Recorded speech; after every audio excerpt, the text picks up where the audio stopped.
안녕하십니까. 순천 성경침례교회 박인기 목사입니다. 오늘은 야고보서에 대해서 말씀드리겠습니다.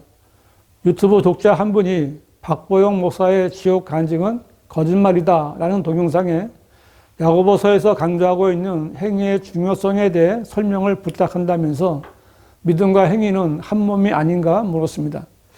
아마 믿는 성도로서 그에 합당한 행위가 있어야 그 믿음이 증명될 수 있겠다는 뜻이라고 여겨집니다. 그러나 믿음으로 구원받은 성도라고 해서 다 성경대로 믿고 행하며 사는 것은 아닙니다. 그래서 많은 신학자들과 목사들 간에도 믿음으로만 구원을 받는지 아니면 믿음만이 아니라 행위가 있어야 구원받는지에 대한 논쟁이 있었고, 이 문제에 대한 논쟁으로 많은 교단들이 갈라졌습니다. 그리고 그 논쟁에 반드시 언급되는 것이 바로 야고보서입니다. 왜냐하면 야고보서 2장 24절에는 이제 너희가 알거니와 사람이 행함으로써 의롭게 되는 것이요 믿음으로만 되는 것이 아니니라는 말씀이 있고, 그 앞에는 우리의 조상 아브라함이 자기 아들 이삭을 제단에 드렸을 때 그가 행함으로 말미암아 의롭게 되지 아니하였느냐는 말씀이 있기 때문입니다. 이 구절들은 아브라함이 행함으로 말미암아 의롭게 되었다고 말씀하고 있습니다. 그래서 행위로 의롭게 되고 구원받을 수 있다고 가르치는 교단의 신학자들과 목사들은 반드시 이 구절들을 언급하면서 자신들의 주장을 정당화하고 있습니다. 그러나 조금만 생각해 보면 이들의 주장이 무지로 인한 거짓말인 것을 알 수 있습니다. 성경을 읽고 공부하는 성도라면 성경을 올바로 나누어서 적용하고 받아들여야만 합니다. 자, 보십시오. 아브라함은 구약시대에 살던 사람입니다. 구약시대에 의인이 되거나 악인이 되는 것은 그 사람의 행위에 따라 결정됩니다. 구약에서는 의인이 돌이켜 자기 의에서 떠나 죄악을 범하여 그 안에서 죽을 때 그가 행한 그의 죄악으로 인하여 죽을 것이라. 또 악인이 돌이켜 그가 범한 악에서 떠나 합법적이고 옳은 것을 행할 때 그는 자기 혼을 구원하리라는 이 말씀이 맞는 것입니다. 그러나 예수 그리스도의 피가 흘려진 이후에 신약에서는 너희가 믿음으로 말미암아 은혜로 구원을 받았으니 이것은 너희에게서 난 것이 아니요 하나님의 선물이라. 행위에서 난 것이 아니니 아무도 자랑하지 못하게 하려 하심이라는 이 말씀이 맞는 것입니다. 이러한 기본적인 구분을 두고 성경을 본다면 말씀들을 교리적으로 옳게 적용할 수 있습니다. 그러면 야고보서는 신약 성경인데 왜 행위로 의롭게 된다고 기록되어 있습니까? 성경이 틀린 것입니까? 그렇지 않습니다. 조금 더 말씀을 나누어 보면 명확해집니다. 성경은 하나님의 말씀입니다. 하나님께서는 시대에 따라 여러 사람들에게 말씀하셨고 그 사람들이 말씀을 받아서 기록한 것이 성경이라는 책으로 만들어진 것입니다. 그래서 성경은 저자와 수신자가 있고 기록한 때와 적용되는 시대가 다른 것입니다. 이것을 확실히 하기 위해 성경에는 누가 누구에게 썼는가를 분명히 기록하고 있습니다. 성경 해석에 가장 중요한 원칙이 있다면 누가 말했는가이고 그 다음은 누구에게 말했느냐는 것입니다. 이것은 세상 법정에서도 아주 중요한 요소입니다. 그러면 야고보서는 누가 썼겠습니까? 야고보서 1장 1절은 하나님과 주 예수 그리스도의 종 야고보는 널리 흩어져 있는 12지파에게 문안하노라고 했습니다. 야고보서는 사도 요한의 형제인 야고보가 쓴 것입니다. 성경에는 많은 야고보가 있지만 대표적으로 예수님의 제자였고 사도 요한의 형제였던 야고보와 예수님의 모친인 마리아에게서 나온 예수님의 아우 야고보가 있습니다. 사도 바울이 쓴 갈라디아서 1장 19절은 주의 아우인 야고보 외에는 다른 사도들을 만나보지 못하였노라고 했는데 이 야고보는 요한복음 7장 5절에서 이는 주의 형제들까지도 주를 믿지 아니함이더라고 말씀한 대로 예수님의 생전에는 예수님을 믿지 않았었지만 고린도전서 15장 7절에는 그 후에 야고보에게 보이셨고 라는 말씀대로 부활하신 예수님께서 그에게 특별히 나타나셨습니다. 예수님의 형제들 가운데 야고보는 거듭났고 사도행전 15장에서는 예루살렘 공회의 지도자 역할을 했습니다. 만일 야고보서를 주님의 아우인 야고보가 썼다면 그는 사도행전 15장에서 말한 것처럼 이방인들에게도 은혜의 복음이 전해지고 믿음으로 구원받는다는 내용이 있어야 할 것입니다. 반면에 예수님의 제자였던 요한의 형제 야고보는 사도행전 12장 2절에 요한의 형제 야고보를 칼로 죽이니라고 기록된 대로 헤롯에게 죽임을 당했습니다. 이때는 바울에게 계시된 것처럼 믿음으로 말미암아 하나님의 은혜로 구원받는 복음이 명확하게 전파되기 이전입니다. 그래서 야고보서에는 믿음으로 말미암아 하나님의 은혜로 받는 구원이라든가 거듭남이라든가 이방인들이 그리스도와 한 몸이 되는 교회 같은 신학 교리들은 일체 찾아볼 수가 없는 것입니다. 이렇게 야고보서가 예수님의 제자였고 요한의 형제였던 야고보가 썼다는 전제하에서 야고보서 1장 1절을 보면 이해하기가 더 쉽습니다. 야고보서는 야고보가 널리 흩어져 있는 12지파, 즉 이방인들이나 교회가 아니라 이스라엘의 12지파에게 보내는 서신입니다. 야고보서 1장 2절도 나의 형제들아 라고 시작하고 있으며 야고보서의 끝에서도 형제들아 라고 부르고 있는데 야고보가 형제들이라고 부르는 사람들은 유대인들입니다. 그리고 그 내용들 가운데는 교리적으로 신약교회에 적용되는 말씀이 없습니다.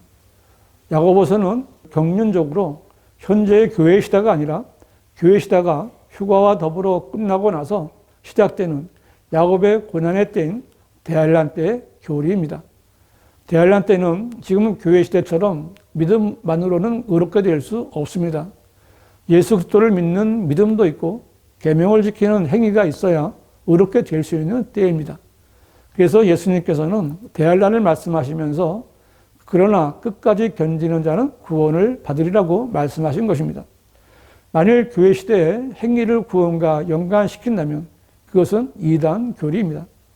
대환란 때는 적그리스도가 활동하는 때입니다. 적그리스도는 성전에 앉아 자신이 하나님이라고 하면서 사람들의 경배를 강요할 것이고 짐승의 표를 받게 할 것입니다. 만일 끝까지 견디지 못하고 짐승의 형상에게 경배하거나 짐승의 표를 받으면 구원받을 수 없는 때입니다. 야고보서는 교회 시대의 교리가 아닙니다. 야고보서는 형제를 사랑하는 행위가 강조되는데 부자는 가난한 형제들에게 베풀어야 합니다. 행함이 없으면 죽음이라고 말하는 문맥도 가난한 형제들에게 선행을 베풀라는 명령입니다. 이 말씀을 교회 시대에 적용하여 가난한 형제들에게 필요한 것을 주지 않는다고 해서 거짓 믿음이 되고 구원받지 못한다고 하면 이단 교리가 될 것입니다. 야고보서 5장 1절은 이제 오라 너희 부자들이여 너희에게 닥칠 재난으로 인하여 울고 통곡하라고 했는데 이것은 교회 시대의 부자들이 아니라 대환란 때 부자들에 대한 경고입니다. 대환란 때는 짐승의 표를 받지 않으면 매매를 할 수 없기 때문에 믿음을 지키려는 사람들은 가난할 수밖에 없습니다. 반대로 대환란 때 부자가 된다는 것은 적그리스도와 연합했다는 뜻입니다. 결국 부자는 악인이 되어버리는 것이고 부자들은 자신에게 닥칠 재난으로 인해 울고 통곡할 것입니다. 이처럼 야고보서는 교리적으로 잘 분별해야 하는 책입니다. 그렇다고 해서 교회 시대 성도들에게 야고보서가 필요 없는 것은 아닙니다.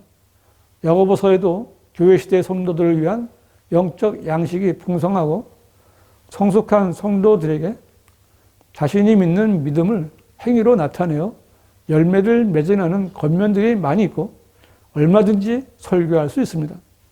그러나 교리적으로 적용해서 행위 구원을 주장하면 안 되는 것입니다.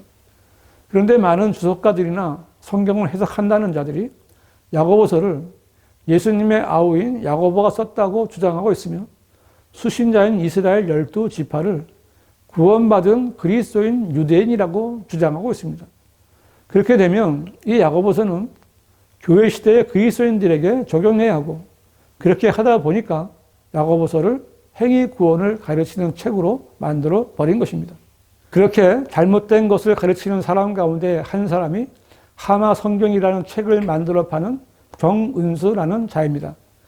야고보서를 설명하기 위해 여러 가지 책과 동영상을 보다가 하마 성경의 야고보서 전체 풀 버전이라는 동영상을 보았는데 정운수는 야고보서를 주님의 아우인 야고보가 썼고 받는 대상은 스데반의 순교로 예루살렘에서 유대와 사마리아 지역으로 흩어진 유대 기독교인들이라고 여러분 추정할 수 있습니다. 라고 하면서 아주 그럴듯한 말들을 장황하게 늘어놓았지만 그의 말은 하나님의 마음이 아니라 자기 마음에서 나온 악한 말들입니다.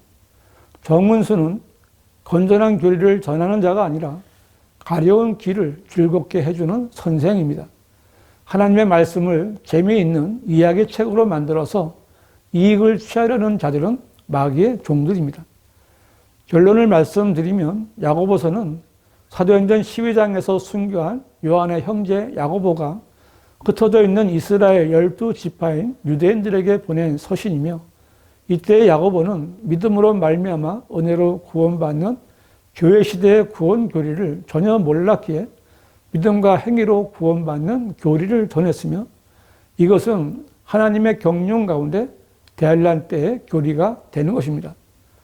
종교 개혁을 한 마틴 루터는 로마서에 믿음으로 의롭게 된다는 말씀을 뒤집어버리는 야고보서 2장 24절에 이제 너희가 알거니와 사람이 행함으로써 의롭게 되는 것이요 믿음으로만 되는 것이 아니니라는 말씀을 보고는 너무나 화가 나서 야고보서는 난로에 던져놓고 불태워버려도 얼마든지 괜찮은 지푸라기 같은 서신서다라고 말하기도 했다는데 루터는 종교개혁은 했지만 아직 성경을 올바로 나누어 공부하지 못했기 때문에 그런 말을 한 것입니다.